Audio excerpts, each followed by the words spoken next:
I'm Rahul Karane. Susan Hunt, Michael Klein, Lale Silva, Brian Amdahl, Alana Sebel, Jeff Herikoff, Kathy Borchert, Joey Greenberg.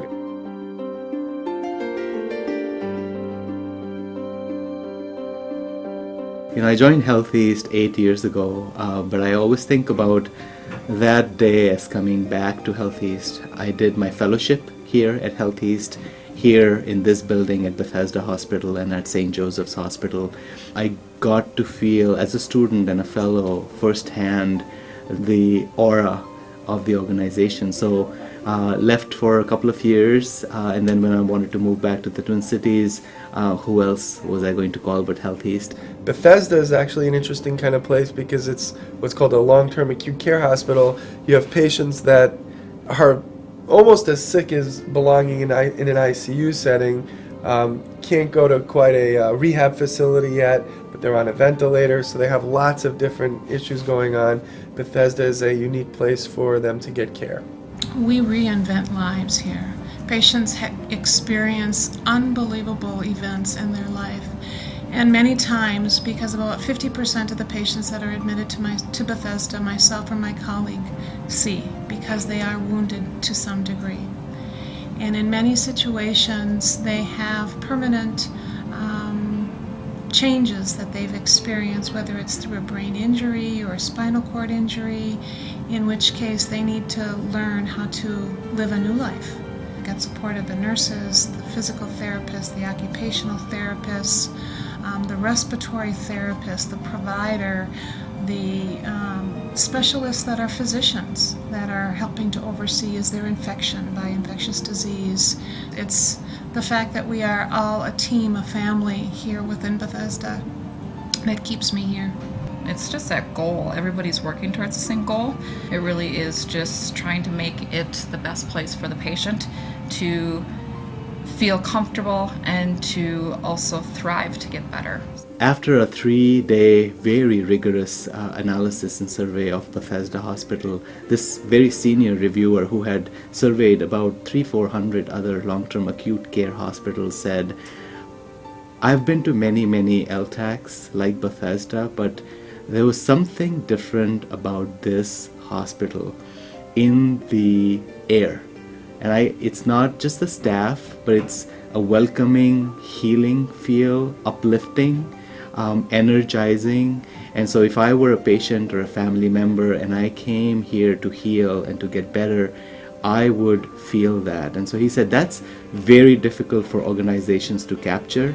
You develop almost an emotional investment in the patients at Bethesda because they've many times been branded as virtually hopeless, and it gives you a different kind of reward and a different sort of sense of accomplishment that you don't get in the short-term hospitals where somebody's in 2 or 3 days later, they're out. But a number of the patients also don't get better, and that can be frustrating for some providers who they see it as a personal failure. Everyone here at Bethesda understands that we work miracles, but we're not miracle workers, and some patients just can't fully recover. And I think everyone sees it as a lesser degree of success instead of a failure. Just yesterday, I saw a patient who had been here months ago on one of the brain injury units, and he was back for continued outpatient therapy. And he was just beaming as he came in with mom and dad and was hugging all the nurses up on the 4th floor to thank them for what they helped him through as his life was being reinvented. The ability to see a person come in, improve, progress, wounds heal, and be more of a part of their life is one of the most satisfying things that as a provider I think I can see, where a lot of times you don't experience that when you're just in the short-term acute care hospital. I've been with Bethesda Hospital in a leadership position now for 6 years, and we have been on a journey of transformation, and it's been essential, very deep-seated transformation from ground up. So what we are now is a specialty hospital, a regional referral center for the greater Minnesota area, sometimes the surrounding states, serving the most chronically critically ill patients who have medical complexities. There's going to be less silos, that we're going to truly work as a system, and we're going to look at the patient perspective from the whole continuum of care. So it's not just the short-term acute care hospitals, the long-term acute care hospitals. We have a program here, Medical Care for Seniors, where we go out to the community and take care of our patients.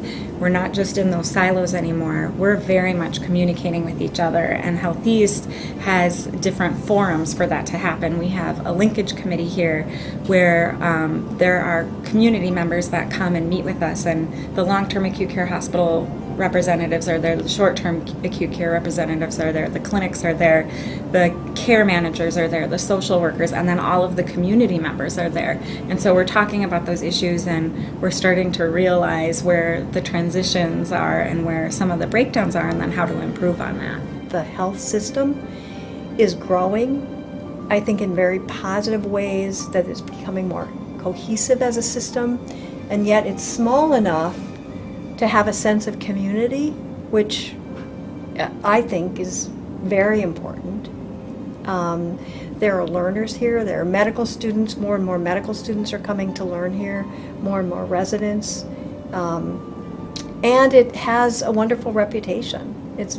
Health East is very integrated in the community, and it's changing, and I think it's possible to preserve the very good things and keep a sense of that community. You know, it's part of the culture at Health East that if you want to know something, you can find the appropriate person and find out. And perhaps more to the point, there are regular presentations about where the system is at, where the scary areas budgetarily might be, how that's being addressed, what the plan and the expectation is for the coming years. And as a physician, it is much more satisfying to know that you can be as involved as you want to be, and as informed as you need to be. Joining a new organization is a critical and a very important decision. Many factors need to be considered. Some physicians have lawyers standing by to review the 50-page contract. Some physicians have calculators in their hands. But then there are other physicians who want to meet the team, who want to be and sit and listen and talk with the team and the nurses, and who will they be working with? Who are the patients? What will I be able to contribute? And then physicians, the same physicians typically, will ask, where will I go if I come to Health East? And how will you assure that I get there? I have some clarity of purpose and direction. How will you add something to that? How can I know that you will support me and you will be there for me? And those are typically the physicians that we scoop up right away. And those are the physicians that succeed and go a long way, maybe with Health East, maybe somewhere else. But they add something to Health East, to our community, to St. Paul, to Minnesota, and frankly to our national healthcare system. And those are the physicians we're looking for. I was thinking about this earlier today. They really do care about me. It's a weird thing because I'm not a very fuzzy kind of person in general, but I really get the sense that the people that I work with actually care about my growth, and they obviously care about what I can bring to the table to Bethesda, but they genuinely care about what Bethesda can do for me. I can't imagine being anywhere else.